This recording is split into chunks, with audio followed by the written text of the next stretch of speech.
Hi, as you can see here, these are my, three of my about 100 or so children, and I'm here today with my friend, my flatmate, my pal. Do you want to introduce yourself? Hi, I'm Emma. Yeah, do you want to say anything else more about who you are before we just go straight on to whatever's going on here? I mean, I'm Emma_Collis on Twitter because Yeah, I had a really inventive username. I mean, my username's just AM Blauschilds. I mean, it didn't used to be that. I think my original Twitter username was like dog-faced friend, or it might have been like Oily Ollie or something insane like that. Oily Ollie, that's a new one. I don't know. I had a bunch of really strange... Oily Ollie? I don't know. It wasn't like oily, it was like Olili Oli or something, and I do not know, okay? But anyways, it's AM Blauschild now. We're professional people, so that obviously makes sense. And anyways, as we are here, I have a friend with me because we are going to be doing an epic, my epic video game called Let's Create a Son. Let's create finally a new boy. Because I'm sick and tired of my disappointing, disgusting sons down here. How could you say this to them? How could you pick out three of your children and roast them? I picked three of them out for this to give an example of what it looks like at the end, because what we're going to be doing, these are all paper. I'll lift one up here to show it. You can probably tell they're just paper. This guy here is some pen, and yeah, that's entirely it. They're not exactly high quality. Some of these, I picked some of my more sturdy ones because when I first did this, it was practically tissue paper, and they're very fragile. I've taken them out of their protective binder for this. But yes, I make little paper guys, and because I want to do more than just be a channel where I talk about really bad books for a long time, which I love doing and I will keep doing, I thought a fun little 5,000 subscriber special, or just a fun I can do what I want, it's my channel special. Let's make a friend. So I'm gonna throw these guys into the I'm abyss. being replaced. A son. Okay, I've thrown these guys in. Design-wise, basically, I call these angels a lot of the time because I'm obsessed with angels. And I started doing them when I started drawing them when I was around 15. But then when I was 17, I was in a painting class in high school because American high schools let you do weirdly specific classes. So I was in like painting 2. And I'm actually a absolutely horrible painter. So pretty much after the first painting we had to do, I just started making things out of paper and watching Doctor Who the entire time. And I did get an A, if you're wondering, because clearly I learned a lot about painting that semester. Yeah. Now, I did, my last year of high school, I did pretty much nothing, I would say. Okay. And I had a nice, chill-ass time. I don't know if I can say that word in the beginning. I mean, what if I get I'm not going to run mid-roll ads on this. I feel bad enough running mid-roll ads anyways. So, basically, I'm going to make a guy, and the guy will not look very much like an angel, probably. It might look like a one-eyed deer, like I'm drawing now. I'm thinking this is a very basic design, but one I might go with. And then I'm going to love him and take care of him, and then I put him in a dark box, never to be seen again. So, what do you think? Should I make like a little four-legged deer here, or... my other one is sometimes I like to do it more like, doing this really quickly. To be fair, it's not like I take 600 years to draw one of these things. But I also do it like a weird semi-furry creature in a non-furry way, as I've often been accused by my friends of being... Not a furry Blauschilд. Yeah, not being a furry. It feels really weird for you to just use my actual last name like that, even though it is my official name and my pen name. And It's your name. Yeah, it feels, dragging the Blauschild name through the mud. We've had it hard enough. Okay, so sometimes, though, I like to do it like this, which is more of the two-legged thing. I like to give them a string of pearls, because, they're classy. They're classy. They look like rabbits more than deer, but they've always been deer in my head. Then you kind of do this. You make their waist absolutely snatch, fashion, etc. And then you just sort of whoop, whoop. Yeah, there we go. And as we can tell, it's sort of a fashion. So what do you think I should actually make today? I have the colors picked out ahead of time because picking colors is going to be extremely noisy. And also, I can improv as I do these. I don't always sketch them out. A lot of the times when I'm making things out of paper, I just decide as I go along. But I figured it would maybe make more sense for this video to draw something ahead of time and kind of show my process more. That kind of guy. Or I guess I could go completely wild and draw something, like, really funky. Unfortunately, I don't have any ideas off the top of my head, so we're going to completely improvise some sort of, I guess, terrified dragon is what I'm looking at. He's absolutely terrified, or maybe he's angry. I'm not actually sure. There we go. Oh, he's crying. Oh, this poor little guy. What did you do? I don't know, but he has a very fluffy neck here, and he's going to have, like... that's just the normal hand, actually, but how about this hand? He's sort of, like, saying, what are you doing to me? And maybe sort of like a no-legged body situation. That's one of my favorite body types. Just sort of a guy. And, I mean, to be fair, I could make it sort of like his tail's on fire, I guess.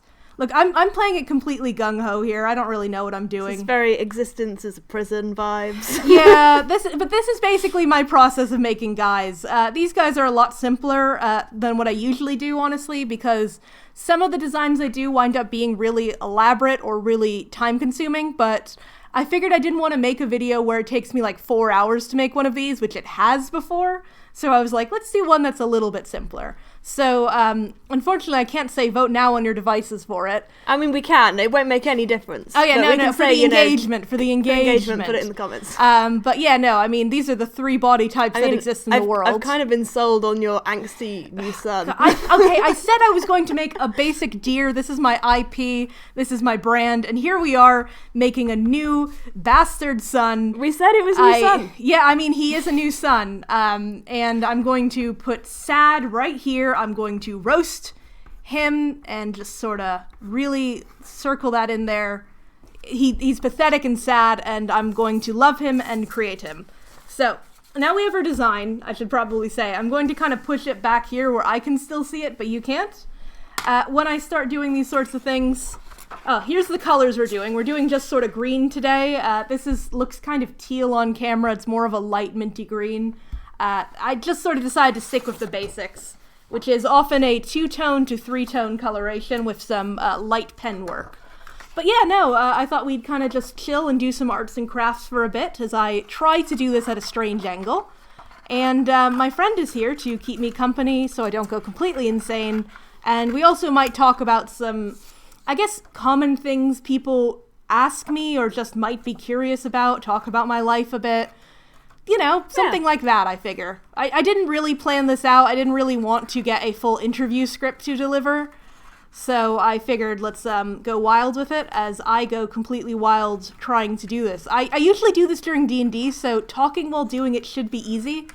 And yet now I do remember, I don't usually role play while I'm making these things. I usually put it down when I'm being Taros. You do. Which means that I have a slight different concentration challenge today of both trying to lead a conversation and make a little thing out of paper.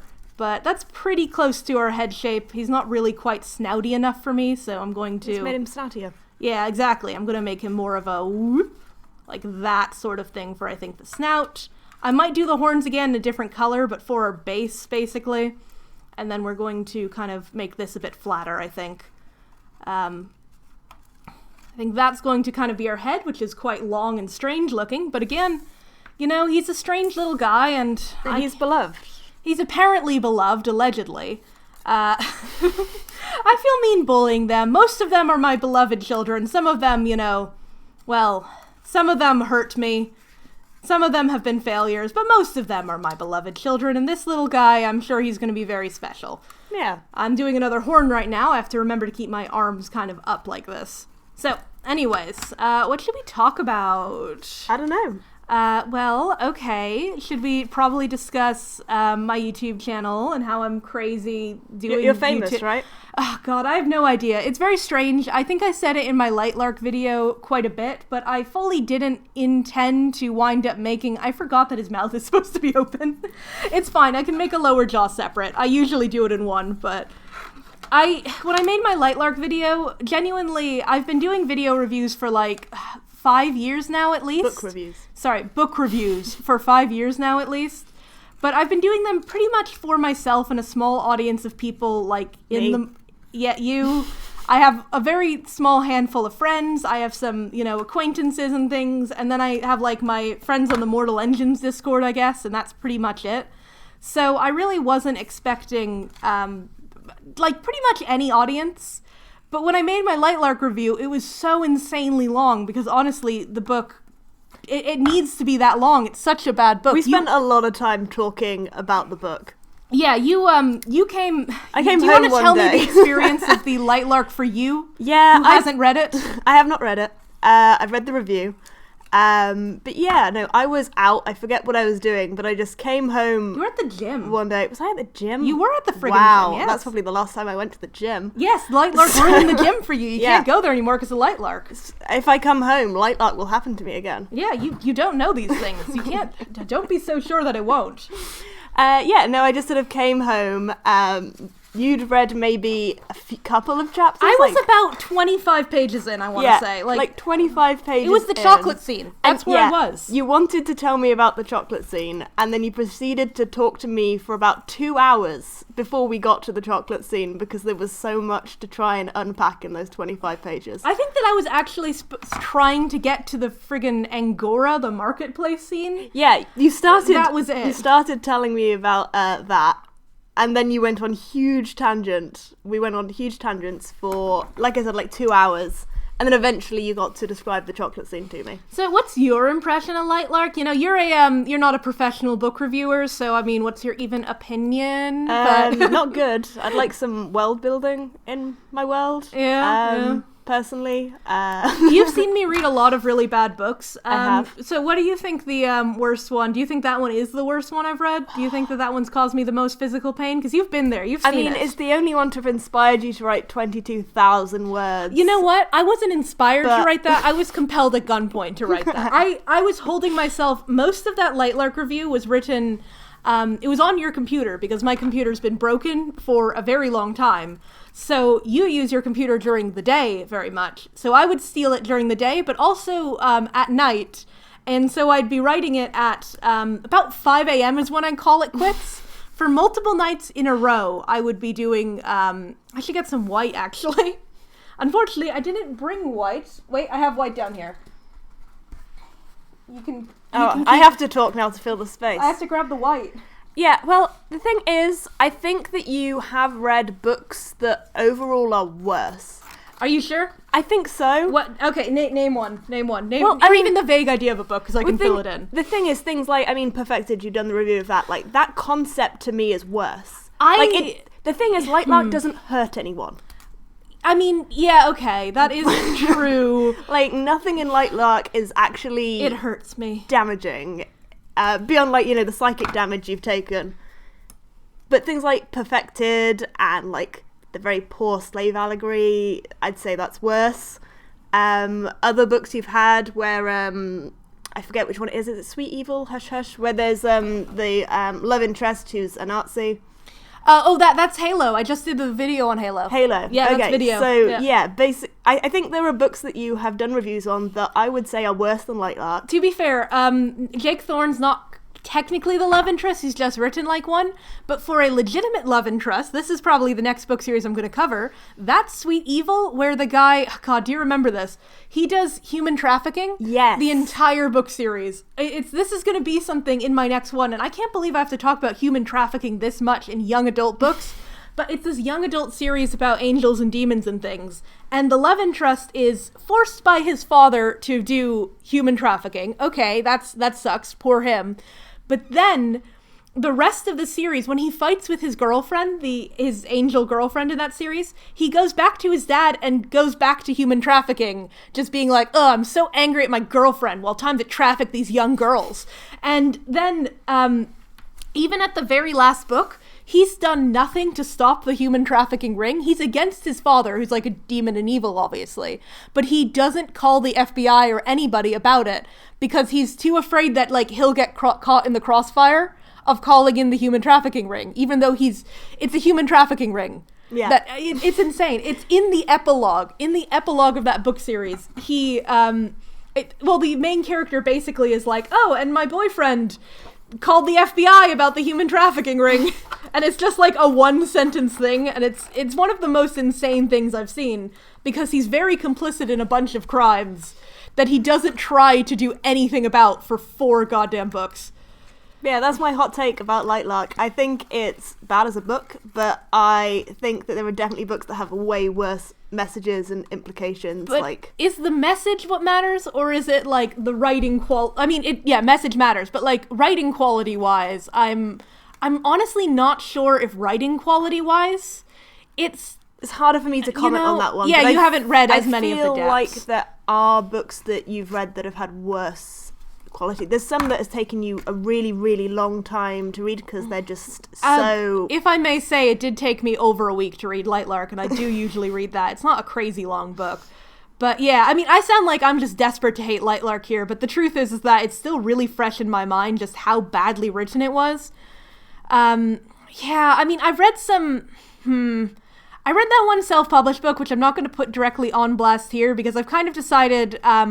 likely when I'm doing book reviews, I'm not going to cover a lot of the self-published books that I've read, because I feel like my book blog, I've done that, but I didn't have a very big audience or sway.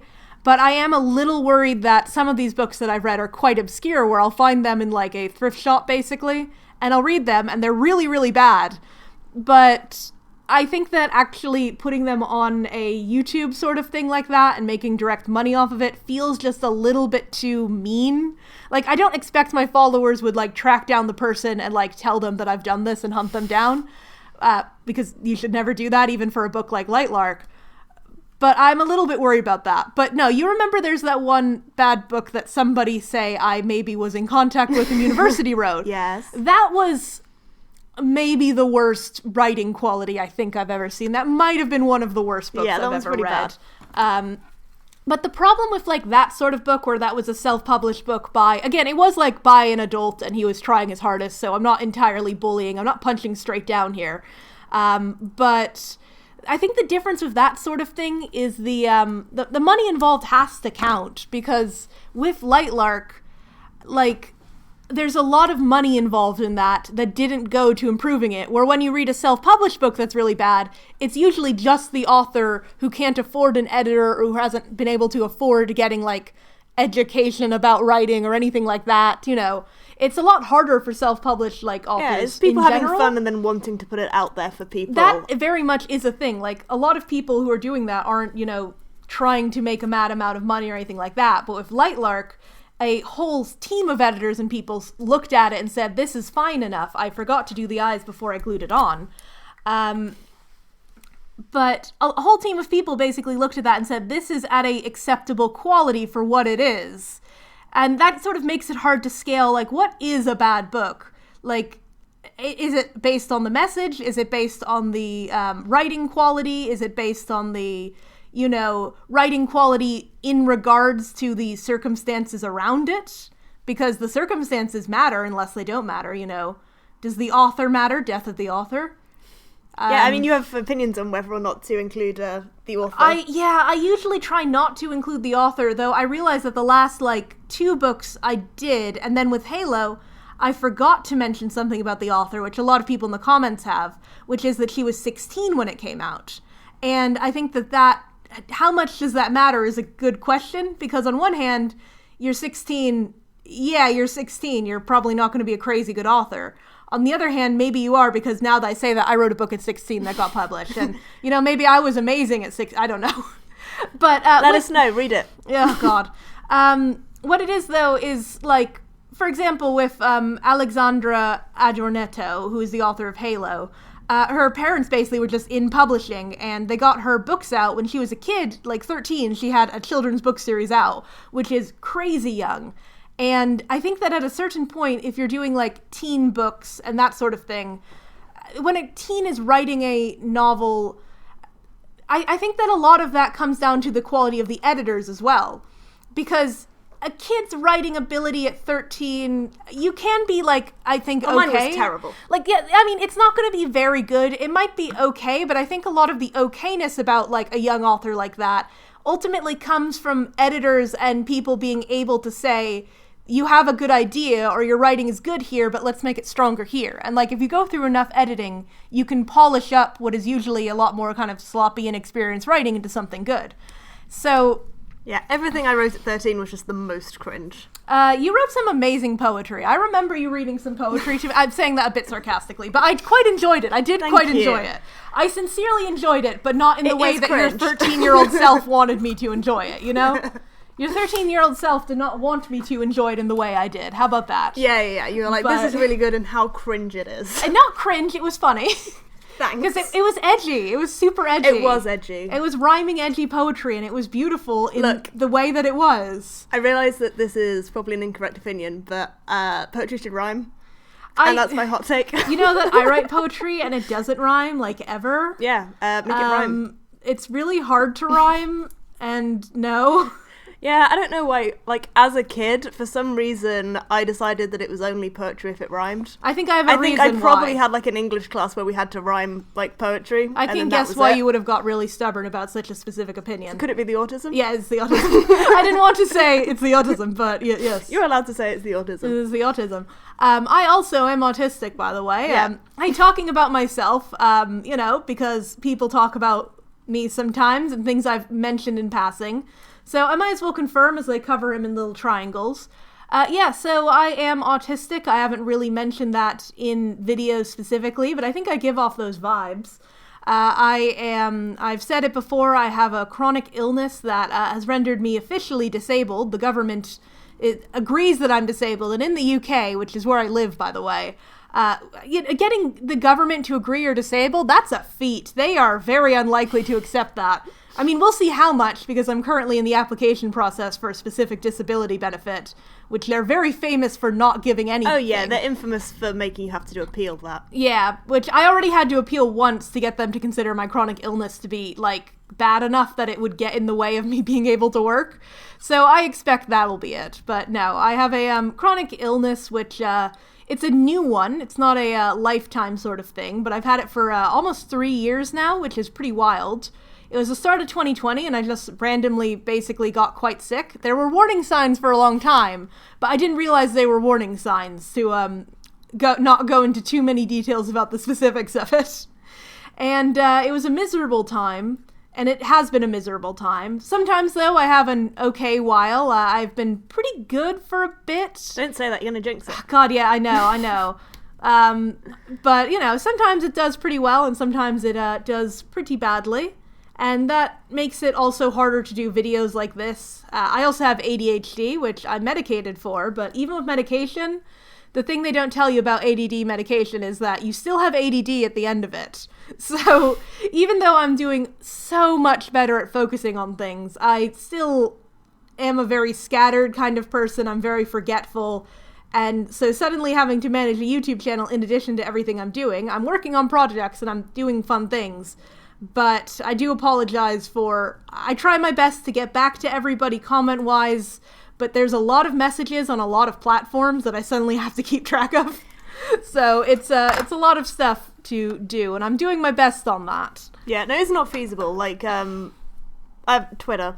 For a while I was active on Twitter. I'm less active on Twitter at the moment. But yeah, I get like hundreds of comments and stuff, and I'd spend hours trying to respond to everyone. I have hundreds. It's not sustainable. I have hundreds of comments on my YouTube videos, similar thing. I do my best to.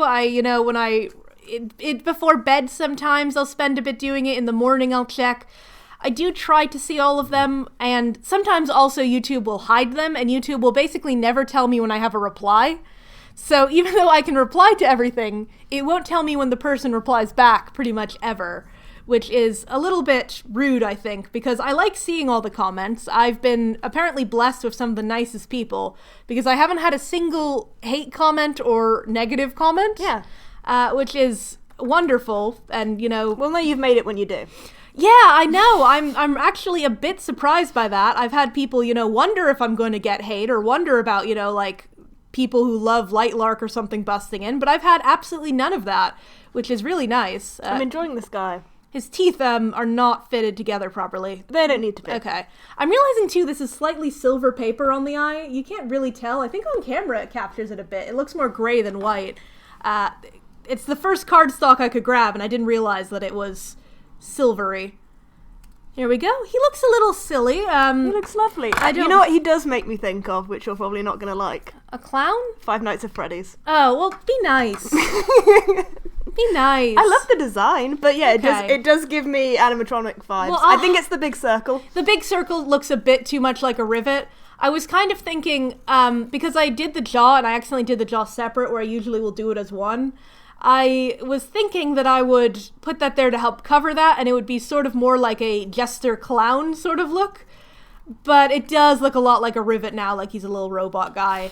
I mean, we're not done with him yet. I mean, here's his little face. He also doesn't look sad enough. I thought it was supposed to be wretched. Yeah, he looks... Now he looks kind of sassy. Yeah. Which, I mean, fair enough. You know, he's in a better mood now that I'm actually giving birth to him. Let's see. Neck-wise, that is okay. I mean, this is not quite like his original sketch, if we'll bring in his original sketch down here. But, you know, this is an improv game. Yeah. So I think I'll do it like that, probably. Add in a couple more spikes to do it. As you can tell, I sort of do it dry assembly and wet assembly as the official That's term. what we're calling it? Yes, you know, it's the sticky assembly. Sticky, wet assembly, yes. Mm-hmm. Where I put some of these down, do that, check how it looks. And sometimes I'll leave it like that for a bit because I might cut out his body now. Which, let's see here. So... yeah, I mean, we fell off the subject, but again, we're not really having a subject, we're just chilling and chatting. Oh, I was listing my 800 diagnosis, don't I? Chronic illness, mental illness, autism, ADHD. You collecting the set? I have too many things, is the answer. I have so many things going on that I don't know what to do with them. And, you know, I mean, I'm giving them away for free out there, no one's paying me for them, you know... I think that's pretty much all of that. Let's see. Hopefully this won't take too long to complete, by the way, because you have to plan D&D. Nah, I don't need to plan D&D. Sometime we should talk about D&D on here, but maybe we'll do that while making another little guy if people like this video. You know, talk about all of my D&D characters one by one. I mean, D&D... I love Bones. D&D wise, by the way, looking real forward to that. We've been in this campaign, you want to talk D&D? You're a D&D person. We can people talk can, D&D. if people like D&D, you're great on Twitter for that. You do some amazing maps, you know. Hey, hot promo. You're also on a podcast, I hear. I am. Not a D&D podcast. No, it's not. It is still a tabletop role-playing actual play podcast. We're using the Monster of the Week system. It is on hiatus at the moment, but we're still recording, so episodes will be coming out, and there's, I think, 4 episodes out at the moment. Yeah, it's Roll Plenty, the Cakewhip cassettes. They're fully produced, too, by an audio pal of ours who he did the audio on my first video. For my Lightlark video, I recorded the whole thing basically over 3 days, and more than half of it had this crazy static thing from my microphone, which I didn't realize until afterwards. And so the audio engineer, who also does the Cakewhip cassettes, Roll Plenty pod as we call it, did those ones for me last minute, so I really owe him a favor because I did not have to pay him for that, and he did that for me in like an hour or two, like really fast. So I owe him quite a lot. I'm thinking I'm gonna do like this. He looks like a little slug. He's so little. Yeah, I'm getting like ghost vibes now. Yeah, well, I'm going to, I think, add like a second frill of light green here and then do his tail to make it longer because I didn't cut the body out big enough. So first, let's actually glue some stuff in. So I like how it's looking, I think. There we go. I forget if I had any specific goals for talking today. I think we were just gonna chill out and chat. I forget. I was like, well, we can talk about this stuff, and I forget all of it now as I just make a special little boy. Now I just make some guys. I live my life. I party. I do D&D. I don't actually party because I'm too old and tired these days. What do you mean? We partied on Monday. I used to hit It was the Halloween. club, and a party for Halloween means we sit around and we eat some pizza, and then I have wine for the first time in months, and I get very ill about it. We played Jackbox. It was fun. Because I'm elderly now. I am, I can say my age. That's fun. I'm 25 years old. You had to think about that. I remember. I keep thinking to myself, am I 26 yet? No, that's not for a while, actually. No, that's May. The fact that I turned 25 in May seems like 600 years ago. I mean, to be fair, I guess it was like 8 months, whatever the heck months. But still. Now, I'm 25 years old. I do have a degree in publishing and creative writing, which means that I am smart, I guess, question mark, Yeah, about you're smart. it means I'm qualified to talk about these things, but I would say that, like, anybody can do this sort of thing. I don't really want to walk in and talk about my degrees like I'm, a fancy, fresh person who knows everything because of them. Honestly, I liked having my degree, and I like my degree. It was a fun little time. I made some good friends, like my pal who's sitting, over that way. Yeah, get your hand in there, show off your nicer nail polish, a little bit. But, a university degree, especially in creative writing and even in publishing, is not strictly the most needed thing, because I was already an author before I had my degree, and in fact, all 3 of my books came out before I finished my degree. Yeah. So We'll get One Dead Girl out there. God, I'm hoping. One Dead Girl being the book that I am currently querying. It is a high fantasy thing. It does not have angels in it yet. I'm pretty sure book 2 I'm going to throw in some sort of, not directly angels, they're going to be kind of more angel allegories, but the idea that I would write a book that doesn't have angels in it is Shocking. Extremely offensive. And I'm disgusted in myself that I wrote this high fantasy young adult book that isn't that. So, One Dead Girl, I guess I'll just talk about that for a hot second. One Dead Girl is a book based off of don't tell any publishers this in case they don't like it. My D&D character, my first ever D&D character was named Aluzi, and I made her ages before I got to play D&D because I was just really obsessed for a long time with D&D. Before, even the Adventure Zone came out and I'd ever played it or knew how it was played even, I just liked the idea of it so much because I've always had tons of characters and making things up like that. I don't quite know what I'm doing here. You're making a guy. It kind of looks like a little wing. Yeah, give him a little wing. Oh, it's like a little wing. That's cute. Give him that. Yeah, okay. I still want him to have something here, though, because I want him to have a longer tail, but I don't want to have the construction of it. So we'll figure something out. But I think I'm giving him a little wing because I think that's quite cute. I mean, he doesn't need to have a longer tail. We're going really off pattern. Here, Aluzi. Yeah, anyways, Aluzi was my first ever D&D character for D&D 3.5, actually, because 5e wasn't out when I was in high school, I'm pretty sure. I think it came out, right around the end of high school for me. So I made her, and tieflings at the time, and still do if you're cool, don't actually have to have, blue skin and a tail or whatever. A lot of old tieflings would look just like people, and tieflings now still can just look like people and maybe have horns. But a lot of the time now, especially with 5e, they brought in the idea that tieflings often look in a really specific way, where they'll be, true red skin, pure black eyes, that sort of thing. Where in 3.5, a lot of the time, they would instead just sort of look more like people or have just something slightly off with them. So Aluzi's whole thing was that she was raised secretly as a human, but she was actually a tiefling. And in 3.5, that basically manifested as her just having, she had horns, but her whole life they were shaved off. She grew up in a convent in her original thing, by the way. She did. She grew up in a church thingy, because she was a bard originally, actually. But in later editions, I kept the same thing where she just happened to look very human, as it were. Yeah. But she wound up being a noble. And so her plot line was basically she was a tiefling, but being a tiefling wasn't really cool or, cool or popular. Being a tiefling's cool, but in all the source books, they're always tieflings are these outsiders. And then you play D&D and people everybody look at them with suspicion, and everyone's nah, they're fun. Yeah, everybody instead, though, will play a tiefling. But when I was making her, it was to the lore of tieflings are the suspicious, devil-aligned ones, so she had to hide it her whole life. And I wound up kind of compromising that a bit more in that in the setting she was from, she was a noble in a place that was pretty much all humans. So, her being a tiefling, it reflected badly on the noble name, because it's someone in your family has made a tiefling deal, or, because that's how tieflings are usually made. Yeah, or, you're a complete bastard, so it was quite bad. And I quite liked a lot of the storyline, not going into the full details of everything that happened in her quest in D&D, but I quite just liked a lot of what I was doing with that, and I sort of started originally by making a fanfic for it, and then it sort of spun out of control, and I did some more rewrites and things, and at this point it is his poor little fingers, they're too weak. They're too weak. He's lost some fingers. Yeah, I'm gonna have to do a new arm. I don't like that.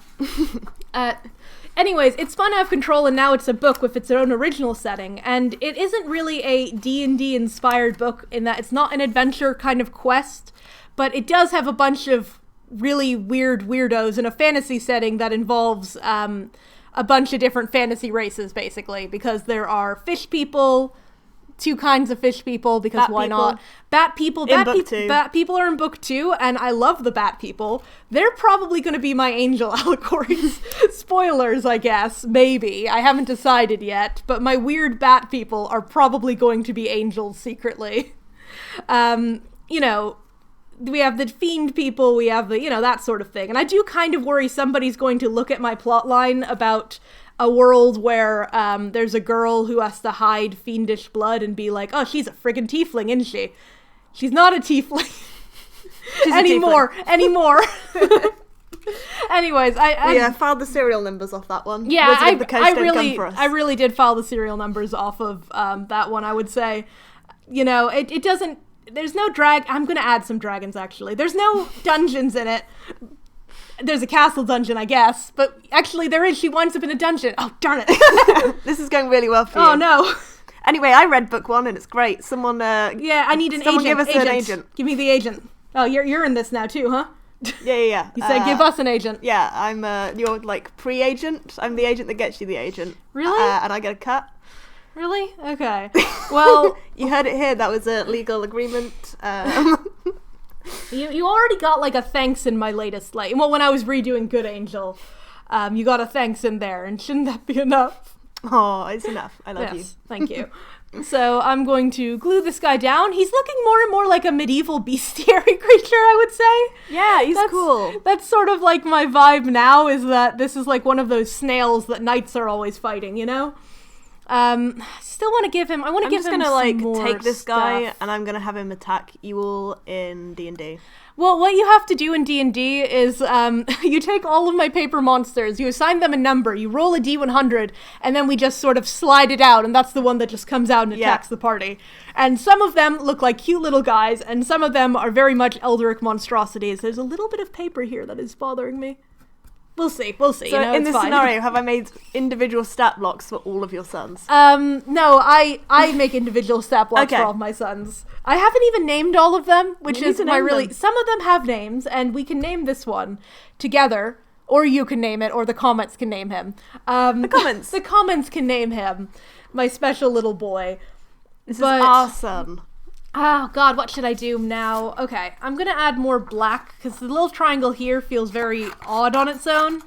So we're going to just kind of do some more little black detailing, and his horns need something too, I think. Yeah, no, I think so. Let's give him some stripes on his legs, I think. Yeah, go for it. So, yeah, D&D's how we met. And D&D's it was how we met, yeah. That Aluzi, that campaign was the first one that I ran for you. Yeah, it was. It was the first campaign I was ever in as well, of course. And that was Aluzi, and she had a lovely time. Then I played her in the second campaign, because my second character for the second campaign was so unpopular, he basically got voted out by the party, because everyone hated him so much. He was so pathetic. And I still love him. And he's also in One Dead Girl. He's a character in One Dead Girl, because what I wound up doing for One Dead Girl is, like, all of the side characters are actually D&D characters I've had, which is one of the reasons they all are, not every single one, but most of them, they all have sort of weird main character energy in that they're all utterly bizarre people, and it's just because they're all my old D&D characters. So Hazaret's there, Aluzi's there, Ziggy's there, Casimi's there. I have to clearly add in more. Yeah. When's Taros coming in? Oh gosh, Taros would fit right in book 2. Spoilers, you know why. Yeah, I do know why. He'd hang out there. Yeah. Anyways, should we talk about books again? We can talk about books. The people who don't care about D&D. This is my new hot podcast called We Just Ramble a Bit. Triangles. Where should I put the other triangle? Maybe like on his body, I think like he scales? something like on his body. Yeah, I think that looks cool. Okay, probably maybe smaller and multiple, and I just lost it. I don't know where it went. It just exited this dimension. It was rejected by your son. Yes. So, right, next up, work-wise, basically, I'm having dental surgery pretty soon again. I actually had my 2 wisdom teeth pulled out in early October, which was not fun at all, but now I'm getting my other 2 pulled out. It was sort of a, let's get a bulk deal, get it done all at once, and then I never have to worry about it. Yeah, you don't need teeth. Especially since one of them was pretty badly, not impacted yet, but it was extremely close to the nerve. I had to sign a waiver that was like, do you accept the risk of permanent nerve damage? Specifically because it was extremely close to, and that was a risk. But I got out completely fine. So the next one is coming out the 8th, I think, and that means that I won't really be able to talk properly for at least a week afterwards. That's what happened before. So I'm hoping to record more than one video. I want to do one of my book ones next, which means I won't really have time to read a new one. So I'm going to probably do Sweet Evil, which will be another backlog like Halo. Then I'm also working on reading Good Angel. I'm thinking at least the first chapter. I'm thinking I might do more than that because I want to find a good stopping point to really excite people about the story, basically. And, I mean, no offense to chapter 1. It's a fine intro chapter, but I want to introduce, like, most of the cast, basically. Yeah. Which I think happens in, like, chapter 2 or 3. Like, it's pretty early on, but chapter 1 is quite short, so I'm thinking I'll do more of that. And I believe you're getting me to do some incredible voice acting. You are good at voice acting. Obviously, we're just talking now. This is actually my completely normal kind of low tone. I feel like a lot of the time when I'm reading something or other like that, I do pick up my speech quite a bit. And obviously, when I do voices, I mean, Yofield's probably going to wind up with what I call the stupid idiot girl voice.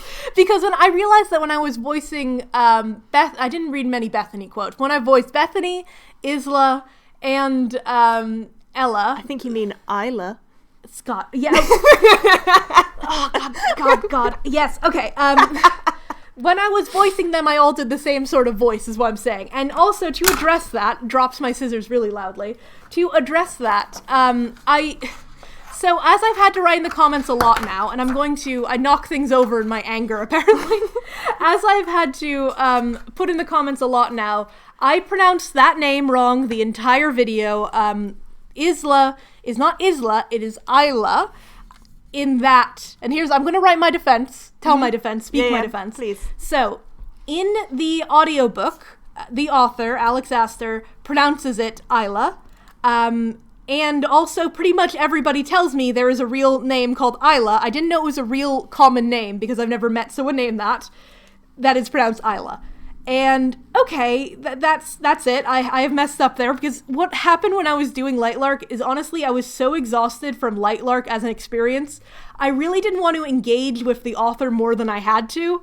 So I did a little bit of Googling to look up like her backstory around Lightlark, but I refused to watch any video interviews of her like bragging or, the audiobook or whatever. So I didn't realize how it was pronounced. I did look up how the name was pronounced, but I looked it up using Google Translate. I put in Isla, and it tells you Isla means island. And when it does that, though, the computer voice says Isla. And what I believe this is the case in Spanish, from my understanding, is there is a name called Isla, which is derivative of Isabel, and is a name, and it's common in Spanish-speaking countries. There is also the Spanish word for island, which is Isla, and I believe they are spelled the same, and that is where the mix-up happened. So I did ask the computer, and the computer said, this is fine. And then I got dunked on very hard. Because there's also that one quote from Grimm. I can almost remember this quote from Grimm, like, from the top of my head, because I've had to write it to people explaining why I did that. The other thing is that when I was looking up how to pronounce the name, in Lightlark, there is a mention of her name. And Isla, when she first meets Grimm, it specifically says, Grimm pronounces it correctly. And it says, it wasn't just that he pronounced her name, or my name, I think it's in first person, I forget. It wasn't that he pronounced my name correctly, saying every syllable, saying every letter, enunciating every letter, and rolling the S like a hiss. Is like, that's it, like a snake's hiss. Saying the S like a snake's hiss.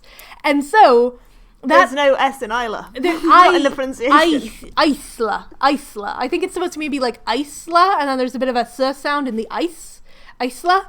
I think it's probably that. But when I read that, I'm like, oh, it's snake hiss and pronouncing all the letters. Isla is how you pronounce all of the letters while getting a snake hiss, where Isla doesn't have that as much. So this is my epic excuse on why I messed up. I'm so sorry. You should have listened to me in the kitchen when I said it's Isla. I don't remember you saying that. Because I asked you and you this is why I know about the Grimm quote.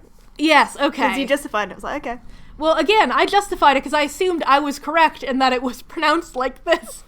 You know, and her name means island. It's okay. So anyways, I'm fully aware that I really messed that name up, and I'm sorry, and please forgive me, and also, I swear to God, it's supposed to be Isla, and I don't care that everybody disagrees. It's clearly supposed to be Isla. Thank you very much for coming to my talk. We were talking about our epic voice acting or abilities or whatever. I mean, you voice act in the podcaster. That was smooth.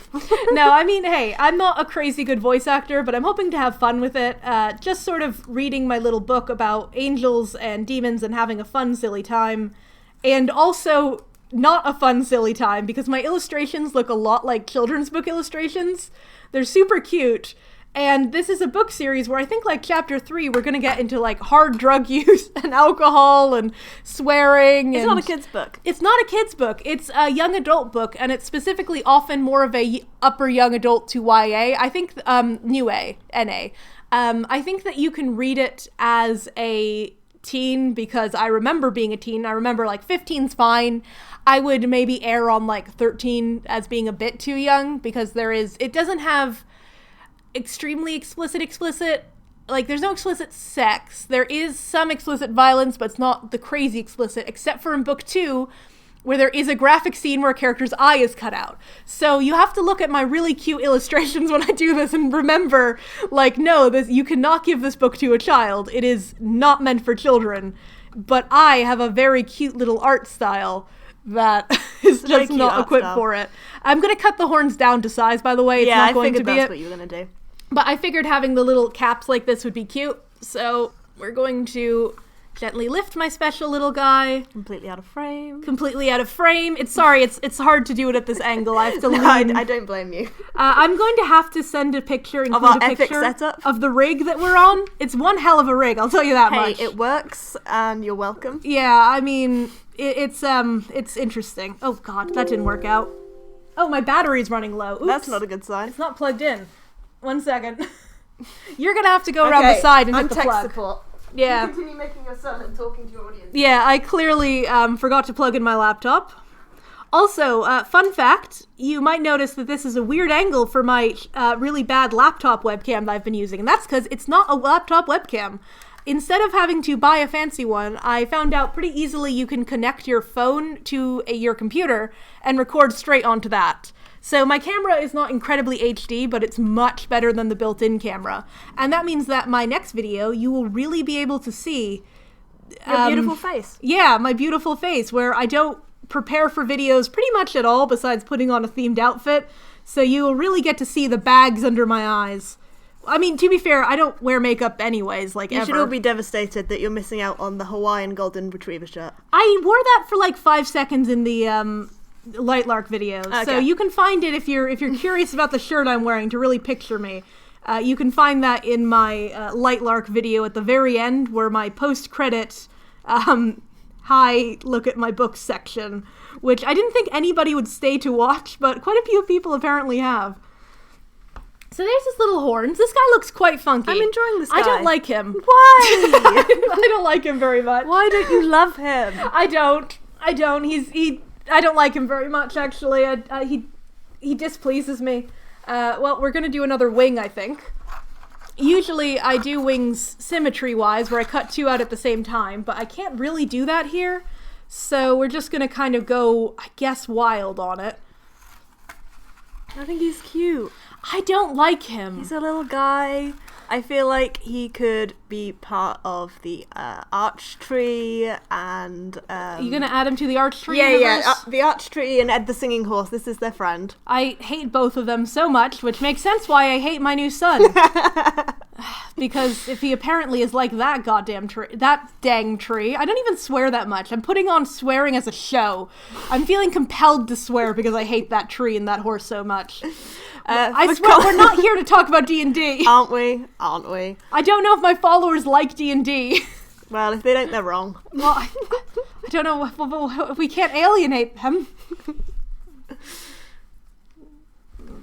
This is his extra wing.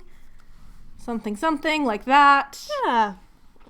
Or maybe flipping the other way, admittedly. I can't quite tell. It's not quite curved enough for me, I think. I think a wing should have a good curve to it. Anyway, everyone loves the arch tree and Ed the Singing Horse. I don't want you to elaborate anymore. Okay. I don't want you to elaborate any more than that. Ask me in the comments, I'll turn up and I'll tell you. Okay. Trying to clout steal or whatever. Yeah. I don't think that's really clout stealing. Really. You can have him. I don't have a YouTube. This wing is not good. Disgusting wing. You know what we're gonna do? When you can't do a wing, you do this, and you make a folded wing. And a folded wing is nice because you can just kind of do this, and you make it like that, and then it goes like this basically, and it's like, wow, that's a wing, but it's folded. Just some art tips for all of my art hounds out there. Yeah, I assume you guys are all making your own one along with this. This is make it along at home with me. So you see, we can put it like this, and you can kind of tell that it's a wing like that. Not really, but it does have the implication. Okay, what if I did it... I kind of like him with just the one, to be honest. Okay, well, to be fair, the other way I can do it is back. So if I put it under him like this... Yeah, you can't really tell, unfortunately, that there's the extra wing there. It just looks like it's an extra more segment. But I'm not satisfied with him. What could make it more satisfactory? I don't love him. Why don't you love him? Because my love is hard won, and he's just not putting in effort. What if I added a little bit more fluff, huh? Yeah, what if you had more fluff? Actually, I could just sort of cram that under there. There we go. And maybe another one. The wind is really raging out. I hope it's not getting caught on camera. Well, on audio. Probably not. Have we out-talked ourselves? No, I mean, we can talk about things. You don't want to talk about my epic D&D characters. I love your D&D characters. You are the best DM I've ever had. You're such a good DM. You're very smart, and you make good things, and you're great at voicing and role-playing. But unfortunately, I decided that we would maybe do a D&D video devoted to D&D or something. That's fair. We'll do that. So, what should he have for a little tale? Okay, I know what I'm doing for a tale. Okay. I know. I've had a surge of inspiration. You're going to share with the class, or is it a surprise? No, it's a surprise. Cool. What's your favourite book you've ever read? Mortal Engines Quartet, Mortal Engines Quartet, Mortal Engines Quartet, Mortal Engines Quartet. Thank you. I think we found the answer. It's Mortal Engines Quartet. Yeah. I mentioned it in passing in my Lightlark video. And actually, here's another thing, a addressing audience question section. A lot of people mentioned when talking about Lightlark that there is also a book called Lark Light. And actually, in my recording, like the first time I did recording for things, I would often say Lark Light rather than Light Lark because they have extremely similar names to mix up. And a lot of people pointed out it kind of sucks that there is this book that is stealing the name of this much better book. And I can't believe how many people remembered Lark Light, which is a middle grade book by Philip Reeve. And Philip Reeve is the author of the Mortal Engines Quartet. He's also my favorite author of all time. I love Philip Reeve. His work is just always incredible. Mortal Engines Quartet is a young adult series about a bunch of... It's so hard to summarize it without making it sound silly, but it's so gosh damn good.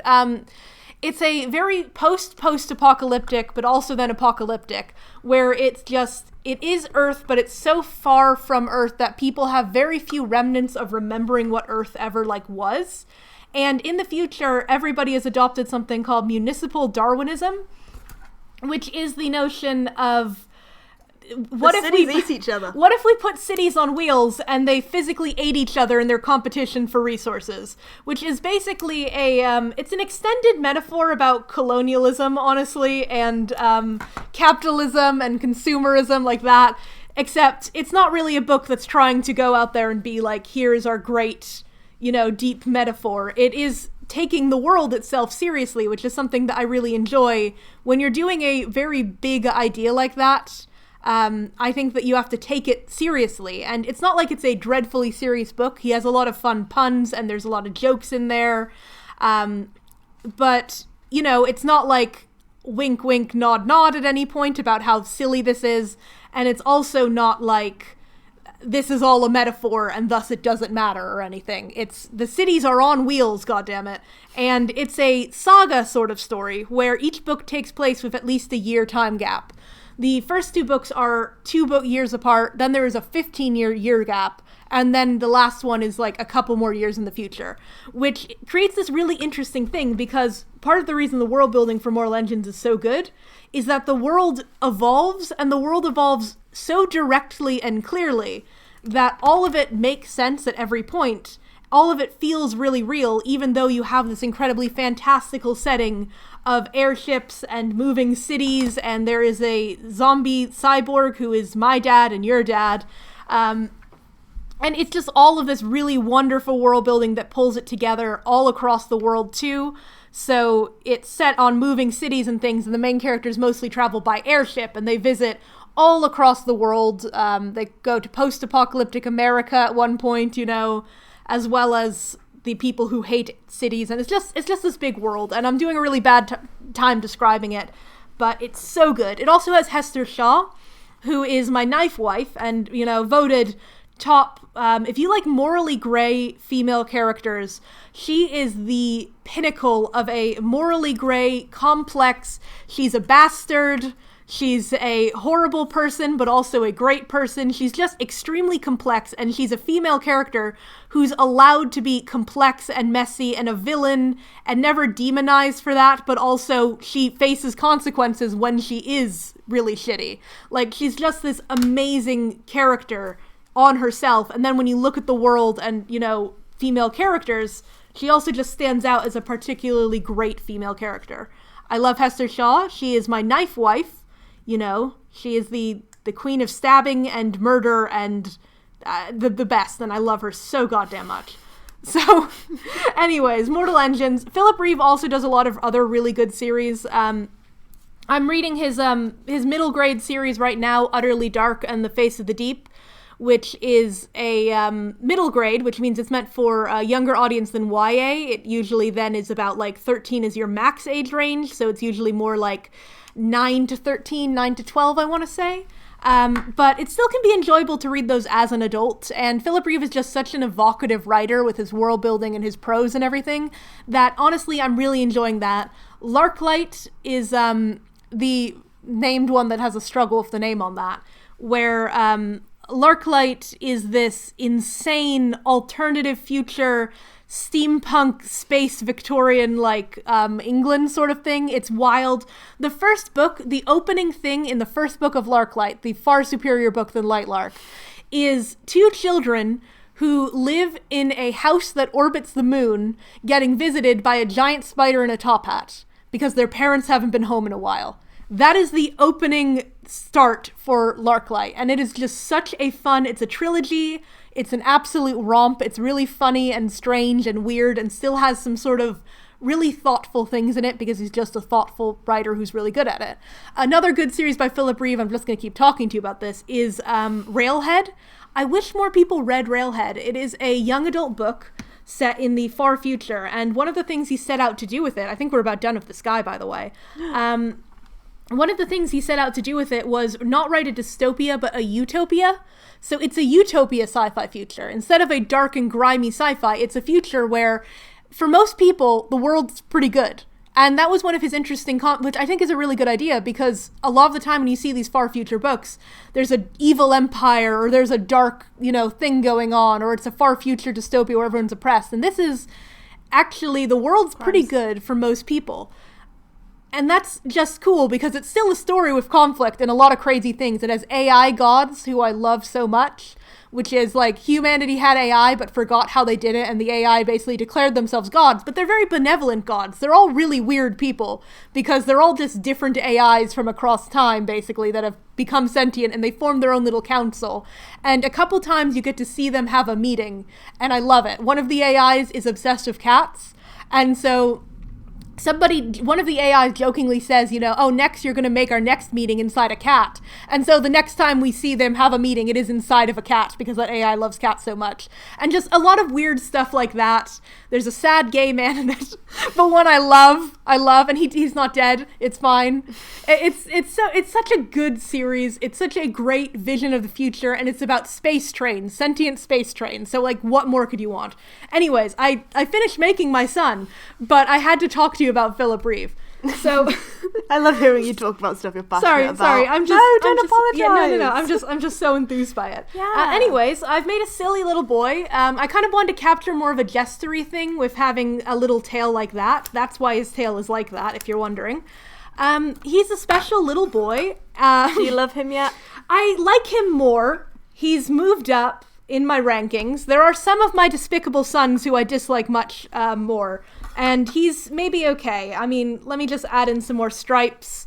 I want to make him a bit more clown-like, and I think he's getting a lot more clown-like now, which is, I think, a good thing for him, I want him to be a little bit of a silly, jestery guy. He was going to be so sad, remember? He was going to be so sad and angsty. So here's our guy, and here is our original drawing of him. And, reveal, I guess, in comparison, he looks quite chipper, honestly. He's not the same man. It's not the same man.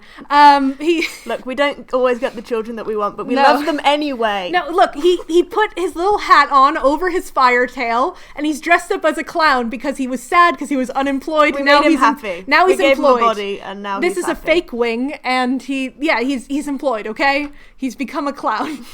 Anyways, I hope you guys enjoy what has been a very rambling, kind of fun little video. I hope it's been fun for you. It's been fun for me. Just chatting here. I have a friend here to help moderate me from sheer insanity, but we went all over the place there. I did not moderate. But anyways, I hope that you guys enjoy. Making paper things like this is one of my main hobbies, so I do it all the time. I'll be doing a couple more tonight, honestly, because...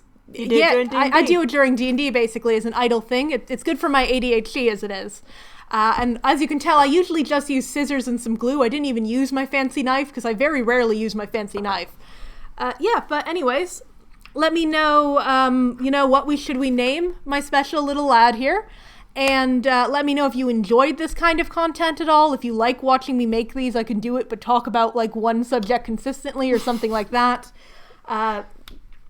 If you like these guys a lot, I do have a blog where I actually post them, so I should probably share that. Yeah. I sometimes post on my art blog, which is hellisn'treal.tumblr.com. I do post them sometimes, but mostly I have a archive, which is monstrousdivinity.wordpress.com. And that is where I have a full archive of all of my guys. It's just pictures of them. At some point, I will add in more information, and a couple of them I have things where I show the initial design sketch and like what inspired them, because I did a series based off of the hall where a friend's graduation took place. I was really bored during graduation, so I designed a bunch of guys like this themed on the building that we were in. So some of them I do design sketches or behind the scenes like that. A lot of them you can just look at a huge amount of these guys. But just little guys. They're just little guys. They're just fun little guys. They're just silly little guys. It's his birthday. It's his birthday. He's the birthday boy. Anyways, thank you very much. I think that will probably wrap it up. Do you want to say anything again? No. Plug how amazing you were on this video too. I was incredible. Yeah. You were incredible. I really added to this video. You were very important. You were very important weighing in here. Thank you very much, and goodbye then.